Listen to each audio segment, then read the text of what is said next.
In a small village nestled between rolling hills and a tranquil river, lived an old man named Marcus.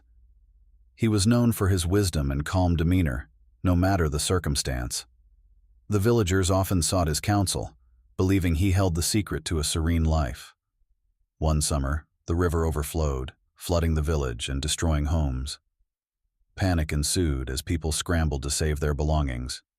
Yet, amidst the chaos, Marcus remained composed, helping others with a steady hand and a calm voice. When asked how he stayed so calm, Marcus shared a story of his own. "Years ago, I lost everything to a fire. I was consumed by anger and despair, until I met an old traveler who taught me about Stoicism. He said, 'Focus on what you can control and accept what you cannot.'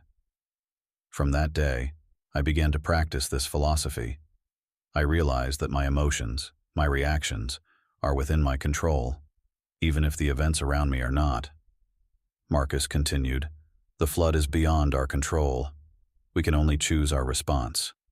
We can rebuild our homes and help each other, or we can be paralyzed by fear and anger. The choice is ours." Inspired by his words, the villagers embraced his Stoic wisdom. They worked together to rebuild their homes, finding strength in their shared resilience. Marcus's calm and steady presence became a beacon of hope, proving that even in the face of disaster, inner peace and strength could be found. This story exemplifies the core tenets of Stoic philosophy, focusing on what is within our control, accepting what we cannot change, and maintaining a steady and rational mindset in the face of adversity. As the village slowly returned to normalcy, Marcus continued to be a source of wisdom and guidance. One autumn evening, a young woman named Lydia approached him. She had been struggling with the recent loss of her father and felt overwhelmed by grief and anxiety. "Marcus," she said, "how can I find peace when my heart is so heavy with sorrow?" Marcus smiled gently and invited her to sit with him by the river. "Lydia, grief is a natural part of life, and it is not something to be ignored or suppressed. But remember the lesson of the traveler: focus on what you can control."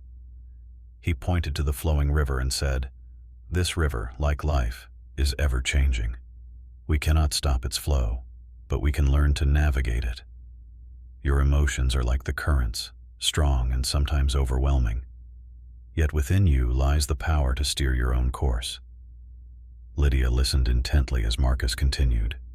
"In Stoicism, we learn to differentiate between what is within our control, our thoughts, our actions, and what is not, the past, the actions of others. Your father's passing is beyond your control, but how you honor his memory and live your life moving forward is entirely up to you." Marcus shared a story from his youth when he had faced a similar loss. "I was devastated when my mentor passed away, but I remembered his teachings and found solace in applying them. I honored his memory by living the principles he taught me, and in doing so, I found peace." Lydia felt a glimmer of hope. She realized that while she could not change the past, she could shape her future. She thanked Marcus and left, determined to honor her father's memory by living with purpose and integrity. As seasons turned, Lydia embraced the Stoic teachings. She became a pillar of strength in the village, much like Marcus. She taught children, helped the elderly, and offered comfort to those in need. Her actions spoke louder than words, and her calm demeanor inspired many.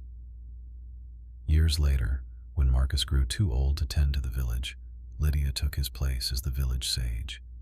She remembered his teachings and the tranquil river that had once flowed through their conversations. The village continued to thrive under her guidance, forever touched by the Stoic wisdom that Marcus had imparted. And so, the legacy of Stoic philosophy endured, passed down through the generations, guiding the villagers through life's inevitable ebbs and flows with resilience and grace. Thank you for listening to me.